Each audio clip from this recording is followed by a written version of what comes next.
नमस्कार, बाखबर में आपका स्वागत है। मैं हूं राघवेंद्र सिंह। आज हम चर्चा करेंगे मध्य प्रदेश के बच्चों के बारे में, जिन्हें मध्य प्रदेश की महिला बाल विकास मंत्री खुद मानती है कि वो कुपोषण के शिकार हो रहे हैं। शहरी क्षेत्रों के बच्चे कुपोषण का शिकार हो रहे हैं और ग्रामीण क्षेत्रों में भी हालत ठीक नहीं है और उनकी उपेक्षा की जा रही है। दरअसल ये मसला अगर कोई कांग्रेसी उठाता तो ज़्यादा चिंता की बात नहीं थी। मामला सरकार से उठा है और उस मंत्री ने उठाया है जिनके पास अब इसकी कमान सौंपी गई है। नाम है उनका अर्चना चिटनिस और इनके पहले मंत्री थी माया सिंह।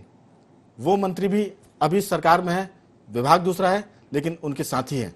तो सवाल यह है कि अगर राज्य सरकार में 12 साल की सरकार में कोई मंत्री ये कहे विभाग संभालने के बाद कि बच्चों की हालत ठीक नहीं है, तो जाहिर है कि मामला चिंता से ऊपर उठकर बहुत गंभीर विषय की तरफ जाता है और ये संकेत करता है कि पूर्ववर्ती मंत्री और सरकार में अब तक इस मुद्दे पर गंभीरता से या बहुत ही संजीदगी से काम नहीं हुआ है। तो अर्चना चिटनिस के इस बयान ने अपनी सरकार को कटघरे में किया है। अब इस मुद्दे पर आप सुनिए कि चिटनिस जी ने क्या कहा।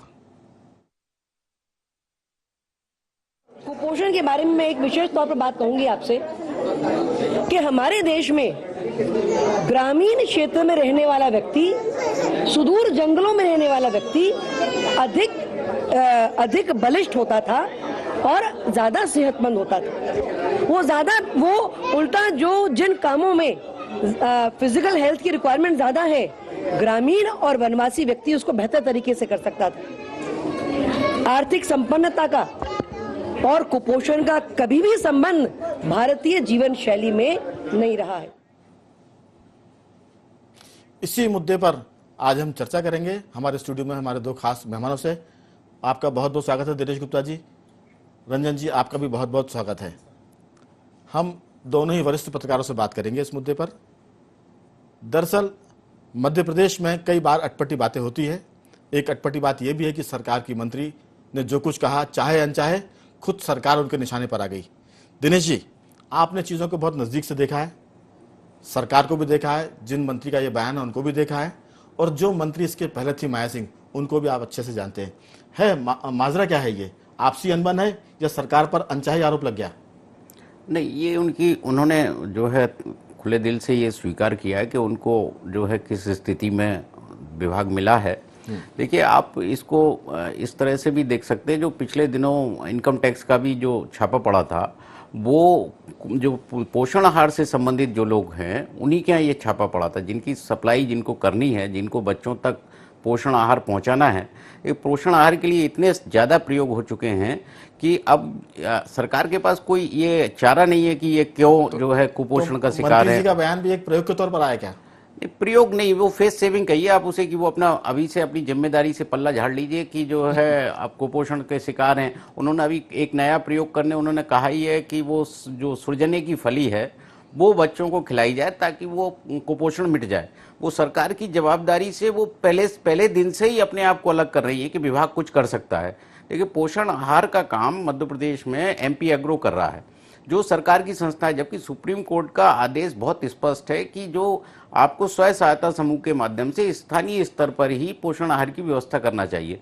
एक जो जिस तरह की व्यवस्था बन गई है उसमें जो सुप्रीम कोर्ट के आदेश को जो है घुमा फिरा के सरकार लागू कर रही है, उसके कारण भी ये समस्या काफ़ी हद तक बढ़ गई है कि कुपोषण बढ़ता जा रहा है। और ये ग्रामीण क्षेत्रों में बहुत ज़्यादा है, शहरी क्षेत्रों में भी बढ़ गया है। जो आंगनबाड़ियों में दिनेश जी, दिक्कत कुपोषण के बढ़ने से नहीं है, दिक्कत कुपोषण के बढ़ने की वजह से मंत्रियों के बैकफुट पर आने पर है या डिफेंसिव मोड पर आने पर है। मुझे लगता है कि कुपोषण है तभी तो ये बातचीत हो रही है, लेकिन आप उससे बचेंगे तो ये सरकार का जो बयान है, मंत्री का जो बयान है, उससे बचने का, जैसा कि आप कह रहे हैं। नहीं, ये बचने का मैंने कहा ना, ये फेस सेविंग के लिए है। ये अपना अभी से मुंह छुपा लीजिए कि ये जो कुपोषण काफ़ी है उसको जो है नियंत्रित करने के लिए हम कई तरह के प्रयोग कर रहे हैं। आप वनवासियों का उदाहरण दे रहे हैं कि वनवासी जो हुआ करते थे उनमें ये कुपोषण की समस्या नहीं होती थी। फिर आप आदि युग में लौट जाएंगे कि फूल पत्ती खा के भी बिल्कुल। कुल मिलाकर ऐसा लग रहा है इस पूरे बयान से कि या तो इस महकमे की जरूरत नहीं है। इस पर हम पूछेंगे रंजन जी से। रंजन जी, क्या लगता है? दिनेश जी ने कहा कि सरकार में जो भी मंत्री हैं वो अभी से अपने को सेफ पैसेज ढूंढ रहे हैं कि आखिर हम इससे कैसे बच के निकलेंगे, क्योंकि ये कुपोषण का मामला लगता है कि उनके भी हाथ से माने सुलझने वाला नहीं है। क्या क्या सोच रहे हैं? राघव जी सही कह रहे हैं आप। तो दिनेश जी ने एक बात बड़ी अच्छी कही, इतने प्रयोग हो चुके हैं फिर भी कुपोषण वहीं क्या हुई है। सीएम कई बार बोल चुके हैं कि कुपोषण इम्प्रूवमेंट तो हुआ है लेकिन अभी बहुत बड़ी समस्या है। जब भी देश के पैमाने पर, देश के नक्शे पर मध्य प्रदेश को देखते हैं तो इतने कुपोषण के मामले में बहुत कुछ काम करना बाकी है, बहुत कुछ काम अभी, बहुत प्रॉब्लम्स है। और जिस एरिया से आती हैं मंत्राणी जी, उसी एरिया में खंडवा खरगोन जो निमाड़ का रीजन है उसमें खालवा ब्लॉक है। खालवा ब्लॉक में भयंकर वहाँ पे कुपोषण है। कौन सा खालवा? खालवा ब्लॉक है जो वहाँ पे खंडवा में है। खालवा को काफ़ी डेथ हुई थी, करीब कुछ साल पहले काफ़ी डेथ हुई थी। तो मंत्री को रियलाइजेशन है कि बहुत बड़ी समस्या है और इसमें जब भी बात आती है कि कैसे दूर करें तो उसमें हेल्थ डिपार्टमेंट WCD भी टाल देता है। WCD का हेल्थ डिपार्टमेंट का काम है, तो आपस में एक बयानबाजी चालू होती है। तो अभी से जैसे अभी इन्होंने तुरंत चार्ज लिया है और बहुत बड़ी जिम्मेदारी है, ऐसे में बयान इस तरह आना कि उन्होंने इंडियन कॉन्टेक्स्ट में बोला कि पूरा एक देश को लेकर के बोला। रंजन जी, मैं थोड़ा सा आपको स्मरण दिला दूं जी। जब ये पहली बार मंत्री बनी थी जी, इनको उच्च शिक्षा महकमा दिया गया था। जी जी। और उच्च शिक्षा महकमा मिलने के बाद इन्होंने जब पहली बार अपने विभाग के अधिकारियों की मीटिंग की जी, उसमें लेक्चर प्रोफेसर भी शामिल थे जो उनके साथ थे। जी। उन्होंने पहले दिन ये कहा था कि मैं इस विभाग में शिष्य हूं और आप मेरे गुरु हैं, मैं सीखने आई हूं। जी जी। तो फिर पूरे समय वो शिष्य बनी रही और बाकी लोगों को सिखाते रहे। तो ये जो बयान था उनका पहले बार, मुझे लगता है कि उसके बाद से 10 साल बीत गए हैं, 11 साल बीत गए हैं सरकार में, बीजेपी की सरकार है और ये तीसरी बार शायद मंत्री बन रही है, तीसरी चौथी बार। अगर उनका इस तरह से बचकाना बयान है कि जिम्मेदारी मिलने के पहले आप बचाव के रास्ते ढूंढ लग जाएं, इसका मतलब कि आप विभाग को बहुत ना तो समझ पा रही हैं अच्छे से, ना उस चुनौती को स्वीकार कर पा रही हैं। क्या लगता है? उनको एक्चुअली फ्रंट से खेलना चाहिए, उनको लीड करना चाहिए अभी डिपार्टमेंट को, क्योंकि जैसे दिनेश जी बता रहे थे, आप भी बोल रहे थे, सिस्टम इतना सड़ा हुआ है, इतनी प्रॉब्लम्स हैं कि वो एक मंत्री या कोई भी एक अधिकारी नहीं कर सकता। पूरा सिस्टम में प्रॉब्लम है, गवर्नमेंट का प्रॉब्लम है, पूरा दलिया का जो पोषण आहार है ठीक कह रहे हैं, आपकी सिस्टम खराब है जी, भयंकर खराब है सर। लेकिन मैं दिनेश जी से पूछूंगा कि इस सिस्टम को ठीक करने का जिम्मा मंत्री को तो दिया है ना? नहीं, मंत्री अगर कुछ नहीं, देखिए अगर मंत्री ठीक नहीं, वो इंटरनल क्या है इस पर हम नहीं जा रहे हैं कि अधिकारी काबू में नहीं है, सुनेंगे नहीं, लेकिन लीडर कौन है विभाग का? मंत्री।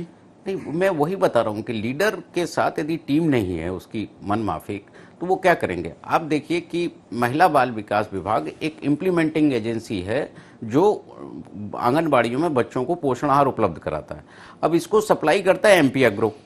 तो जब MP एग्रो और महिला बाल विकास के बीच, आंगनबाड़ी के बीच समन्वय नहीं होगा, कई बार आप देखिए कि इतने जो है इस तरह का पोषण आहार मिला कि जानवरों को भी लोग नहीं देते। आपकी बात ठीक है, मैं आप जारी रखिए, मैं सिर्फ जरा सी बात उसमें जोड़ना चाह रहा हूँ।